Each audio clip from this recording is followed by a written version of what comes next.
le monde, j'espère que vous allez bien. Aujourd'hui, on se retrouve dans une nouvelle vidéo pour parler de la méthode que j'utilise qui me permet de me sentir bien, de rééquilibrer mon organisme, mes hormones et mon microbiote pour mieux vieillir, être en bonne santé et surtout avoir une meilleure énergie.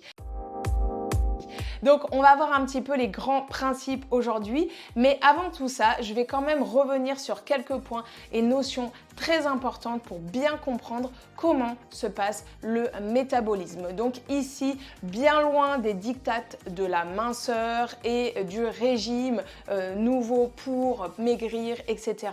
On va parler vraiment de santé. Ceux qui me connaissent savent très bien que mon objectif principal est de parler de la santé pour rééquilibrer son métabolisme, son microbiote, ses hormones et le tout pour harmoniser son organisme, son bien-être physique et psychique. Donc déjà, avant de commencer, il va falloir qu'on revoie certains principes pour comprendre comment fonctionne l'organisme. Donc, si tu es une femme et que tu as fait de nombreux régimes dans ta vie, il est bien évident que ton organisme tourne au ralenti et donc ton métabolisme est bloqué. Donc ça, c'est une situation que l'on rencontre très fréquemment lorsque l'on fait beaucoup de régimes, minceur, de privation, de frustration, etc.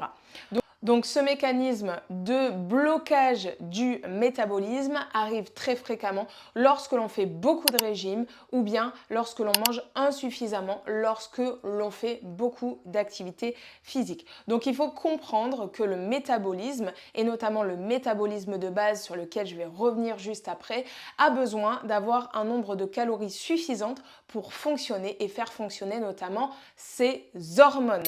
Donc on va revenir sur la thyroïde et justement c'est cet organe principal qui va bloquer le métabolisme de base et engendrer de la prise de poids et d'autres dérèglements au niveau des autres hormones. Donc, le métabolisme de base, c'est le nombre de calories minimum que ton organisme a besoin pour fonctionner sans activité. Donc, c'est-à-dire le métabolisme au repos. Quand tu dors, le fonctionnement de ton organisme a besoin d'un minimum d'énergie, bien sûr, pour fonctionner, respirer, faire marcher la pompe cardiaque, le système digestif, etc. Donc c'est ce qu'on appelle le métabolisme de base. Donc on ne peut pas descendre au niveau calories en dessous de ce métabolisme de base au risque justement de bloquer son métabolisme et d'engendrer un mécanisme de prise de poids. Donc le métabolisme de base doit être calculé en fonction de ses dépenses et en fonction de son âge et de son métabolisme. Donc le métabolisme de base doit être calculé en fonction de chaque personne, en fonction de son niveau d'activité physique, de son âge, de sa taille et de son poids, ce qui va permettre en fait de savoir exactement les besoins journaliers de son organisme. Partant de ce principe-là, eh bien, on va calculer en fonction de son besoin et en fonction de ses objectifs quelles vont être les dépenses, quels vont être justement les besoins au niveau énergétique de cette personne. On va parler d'un mécanisme très important et d'un protocole aussi important que l'on peut faire quand le métabolisme de base est bloqué. C'est ce qu'on appelle la réserve diète ou la relance métabolique. Donc c'est un principe qui permet d'augmenter de façon progressive les calories pour augmenter son métabolisme de base, augmenter son énergie et permettre de faire refonctionner l'organisme normalement lorsqu'il est bloqué. Donc ça, c'est quelque chose que bien évidemment on peut recommander pour des femmes qui n'arrivent plus à perdre du poids et qui ont du mal à manger en fonction de leur métabolisme. Pourquoi la thyroïde a des rôles essentiels et la thyroïde doit fonctionner à son plein potentiel pour te permettre d'apporter à la fois de l'énergie, faire fonctionner correctement ton tube digestif et bien évidemment activer ton métabolisme. Eh bien, il faut comprendre que la thyroïde est une hormone qui va réguler le métabolisme. C'est une hormone qui permet d'assurer les fonctions vitales de ton organisme. Donc, lorsque ta thyroïde bloque ton métabolisme, eh bien c'est un mécanisme de survie qui se met en place. Donc si tu manges trop peu par rapport à tes besoins, eh bien la thyroïde va produire une autre hormone qu'on appelle la T3 reverse et cette hormone n'est pas active. Elle va s'activer uniquement pendant les périodes de disette, les périodes de jeûne, les périodes de restriction énergétique. Et donc, il faut comprendre que les femmes qui font beaucoup de régimes vont activer énormément cette T3 réserve et donc du coup, la thyroïde fonctionnera au ralenti et donc on sera en hypothyroïdie. Donc, il faut comprendre que pour faire fonctionner cette thyroïde correctement, eh bien la thyroïde a besoin de ressentir qu'on a suffisamment d'apport énergétique dans son organisme. Et donc pour réactiver normalement donc la T4 qui va se transformer en hormone active, la T3, eh bien il faut manger suffisamment. Et donc c'est là tout le paradoxe de se dire qu'il faut manger plus pour brûler plus. Et oui, et donc du coup il faut manger plus mais manger surtout mieux. Parce que souvent on se dit qu'on va augmenter l'apport énergétique et ça c'est l'erreur à ne pas commettre dans la relance métabolique. Donc si tu veux assurer une bonne relance métabolique, tu dois calculer ton métabolisme de base, ce qui va te permettre de connaître tes besoins énergétiques minimaux vitaux. Ensuite, en 2, tu vas augmenter tes apports énergétiques pour te permettre d'apporter un petit peu plus de nutriments, de macronutriments et tu vas le faire de façon progressive jusqu'à arriver au métabolisme de base suffisant et donc l'apport calorifique suffisant de ton organisme. En 3, eh bien, tu vas augmenter la dépense. Donc, c'est-à-dire que pour faire fonctionner ton organisme, tu as besoin de 3 choses. Tu as besoin de manger suffisamment les macronutriments, donc glucides, lipides, protides en quantité et donc ça on va le voir juste après avec le programme et tu as besoin d'augmenter la dépense énergétique pour favoriser en fait la bonne combustion, activer les centrales énergétiques qui s'appellent les mitochondries et ensuite tu vas pouvoir naturellement comme ça stabiliser ton poids et ensuite perdre du poids si c'est ton objectif. Donc moi évidemment je te parle de perte de poids aujourd'hui mais ça peut être également pour activer tes hormones, te sentir bien, avoir un bon microbiote et tout ça c'est très important de manger en quantité suffisante mais aussi en qualité suffisante. Donc pour revenir, ce qu'il est important de comprendre, c'est que pour adapter un programme comme je le fais aujourd'hui, j'ai mis des années à trouver mon équilibre alimentaire, eh bien il faut adopter un mode de vie sain. Donc manger de façon régulière et de façon à heure régulière, faire de l'activité physique et avoir un bon équilibre de l'assiette. Bien s'hydrater avec de l'eau et arrêter de manger des produits transformés. Alors, il y a une petite notion qu'on va voir ici qui est très importante. C'est la quantité des glucides.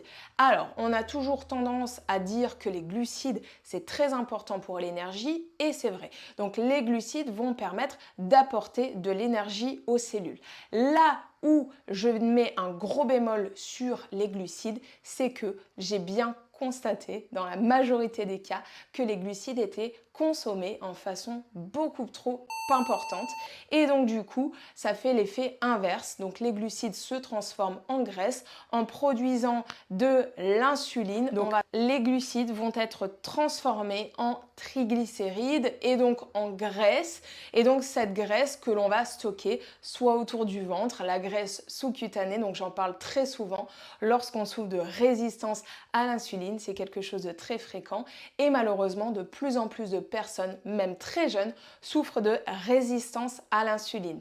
Alors je fais un petit retour en arrière sur la résistance à l'insuline. J'en ai parlé précédemment dans ma vidéo sur justement la glucose révolution, donc je t'invite à aller voir si ça t'intéresse un petit peu plus. Mais ici, il faut comprendre que la résistance à l'insuline, c'est quelque chose qui n'est jamais ou quasiment jamais demandé dans les bilans biologiques. Et donc du coup, beaucoup de personnes en souffrent. Si tu es une femme et que tu souffres de divers dérèglements hormonaux, comme le SOPK, le syndrome des ovaires polykystiques, ça peut être également de l'hyperandrogénie, donc des problèmes d'hirsutisme, donc des poils, une peau très grasse, séborrhée, etc. Eh bien, je t'invite à mettre en place un régime beaucoup plus riche en protéines et surtout en lipides. Alors, l'erreur numéro 2 des femmes, c'est qu'elles ne mangent pas suffisamment de gras. Et oui, le gras est très important. Alors attention, il y a plusieurs types de gras. Donc moi je parle du bon gras. Donc les oméga 3 qu'on appelle les acides gras à chaîne longue. Donc les oméga 3 sont très importants puisque c'est la composition de toutes nos cellules. Et donc en fait, c'est la membrane de nos cellules sont constituées en principe d'oméga 3, d'oméga 6, d'oméga 9, mais principalement d'oméga 3. Et donc du coup, ici, dans ce principe, on voit que la quantité des oméga 3 est souvent bien moindre que ce que l'on devrait. Donc les oméga 3, on les trouve notamment dans les oléagineux, donc les amandes, les noix, les noisettes, mais également dans les poissons gras. Petits poissons, c'est mieux, type sardines, harengs, maquereaux. Et bien sûr, si on ne consomme pas suffisamment d'oméga 3, eh bien on peut retrouver cela en complément alimentaire. Donc c'est très important d'avoir une bonne consommation d'oméga 3, d'acides gras polyinsaturés, d'acides gras oméga 9, donc type huile d'olive par exemple. Pour moi, c'est la meilleure des huiles qu'on peut retrouver sur le marché. Et donc du coup, en consommant ces gras-là, qu'est-ce que ça va faire pour notre métabolisme? Eh bien, ça va booster plusieurs choses. La première des choses, tu vas booster l'hormone de la satiété. Et ça, c'est très important quand on veut perdre du poids, quand on veut équilibrer son organisme, eh bien, d'avoir une bonne satiété. Très, très, très important, donc, de booster cette hormone qui s'appelle la leptine. Donc, la leptine, c'est l'hormone donc de la satiété qui va nous permettre justement d'éviter d'avoir des fringales et de se sentir mal. Donc, dans le principe du régime cétobiotique que je pratique, eh bien, on va avoir une consommation très importante d'acides gras polyinsaturés, donc des oméga 3, des noix, des amandes. On va consommer des poissons gras. On va consommer également des viandes, mais plutôt des viandes de bonne qualité, des viandes maigres, etc. Et on va consommer aussi beaucoup d'œufs. Et oui, et ça c'est très important. Et j'ai entendu encore récemment que je ne devais pas consommer d'œufs parce que j'avais du cholestérol. Eh bien, c'est faux. Les œufs ne provoquent pas de cholestérol, ne donnent pas de cholestérol. Si tu as du cholestérol en excès, c'est parce que ton métabolisme est bloqué. Tu es certainement peut-être en hypothyroïdie, donc fais des checks, et parce que tes hormones et notamment tes hormones, parce que notamment ta thyroïde a besoin de cholestérol pour fabriquer ces hormones. Et donc si tu en produis trop, c'est parce que tu n'en manges pas assez ou parce que ta thyroïde est au ralenti.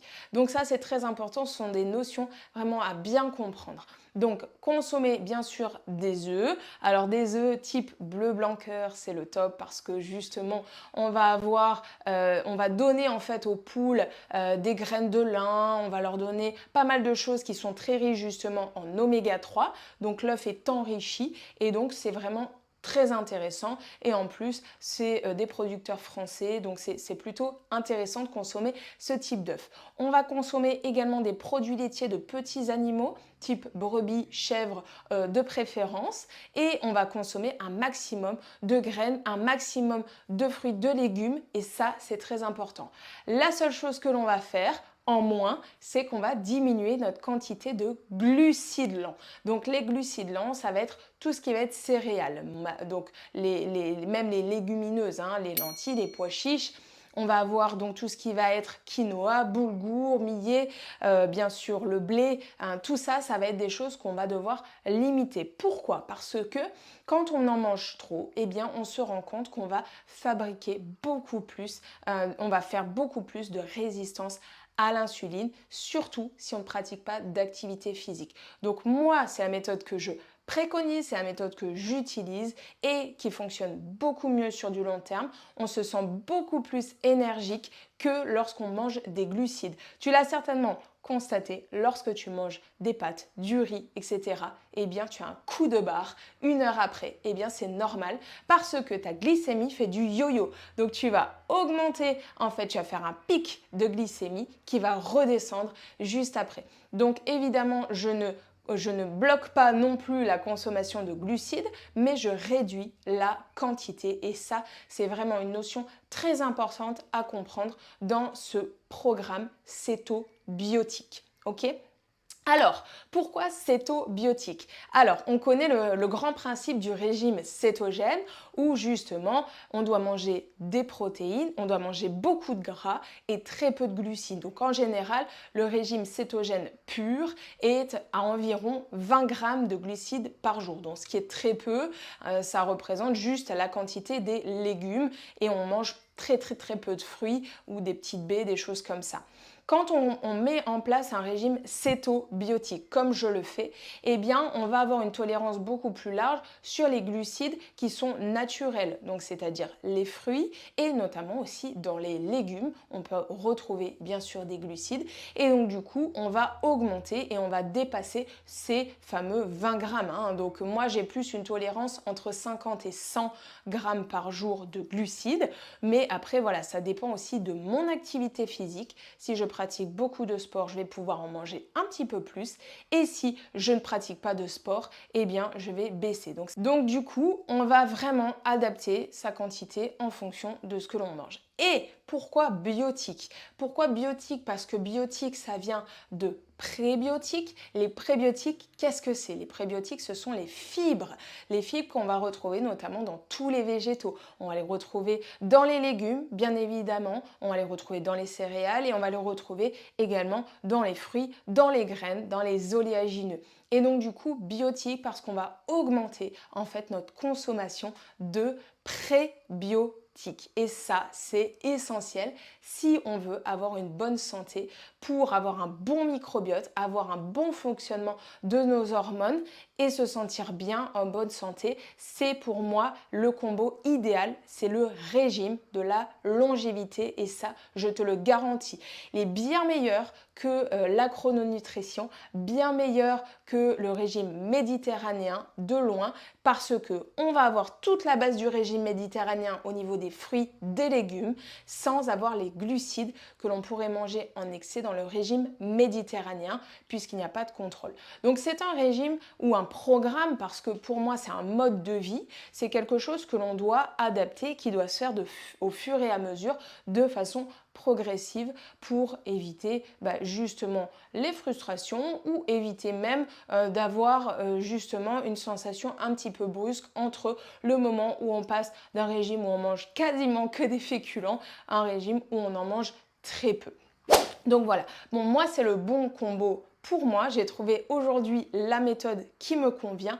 Donc par rapport à mon profil métabolique, par rapport à mon microbiote, ce sont des choses vraiment qu'on peut mettre en place qui sont très simples et qu'on peut adapter en plus à toute la famille. Donc ça, dans ce principe, dans les principes de cette mise en place au niveau de mon métabolisme, il va y avoir aussi des périodes de jeûne. Mais ça, le jeûne, attention, il doit être accompagné, il doit être aussi validé. Pourquoi? Parce que le jeûne, on ne peut pas le faire comme ça. C'est-à-dire que même si on fait du jeûne intermittent, eh bien, il faut s'assurer que notre thyroïde, justement, fonctionne bien et qu'on ne soit pas en hypothyroïdie parce que l'hypothyroïdie et le jeûne ne sont pas compatibles. Donc, quand on a une thyroïde qui fonctionne bien, on a aussi des surrénales qui sont en pleine forme. Donc les surrénales, pour rappel, elles produisent certaines hormones, notamment le cortisol, la progestérone, et ça c'est important pour nous les femmes. Eh bien, il faut s'assurer que tout ça fonctionne bien pour pouvoir mettre en place du jeûne intermittent. Le jeûne intermittent, pour moi, c'est le bon combo aussi parce que ça me permet d'alterner entre les périodes où je vais pouvoir manger un petit peu plus et d'autres où je vais mettre mon corps au repos. Je le précise tout de suite, le jeûne n'est pas fait pour maigrir. Le jeûne est fait pour rester jeune. C'est la grosse différence. Donc le jeûne, en fait, on le pratique, enfin, moi comme je le fais, on va arrêter de manger le soir à partir de 16 heures et jusqu'au lendemain, 8 heures, 9 heures du matin. Donc ça, c'est très important de le faire. Pourquoi? Parce que dans notre microbiote, on a certaines bactéries qui ont besoin de temps en temps d'être affamées. On a aussi beaucoup de résidus, de toxines, etc. Et le jeûne va vraiment permettre de faire un nettoyage digestif. Donc pendant cette période, on a le droit uniquement de boire. Donc boire ce que l'on veut, évidemment aucune boisson qui va apporter de l'énergie, d'eau, pas bien sûr de soda, de sucre, etc. Mais on peut boire un café nature, on peut boire de la chicorée, on peut, on peut boire d'ailleurs, ça serait bien que je le boive. On peut boire de l'eau, bien sûr. On peut se faire bouillon de légumes.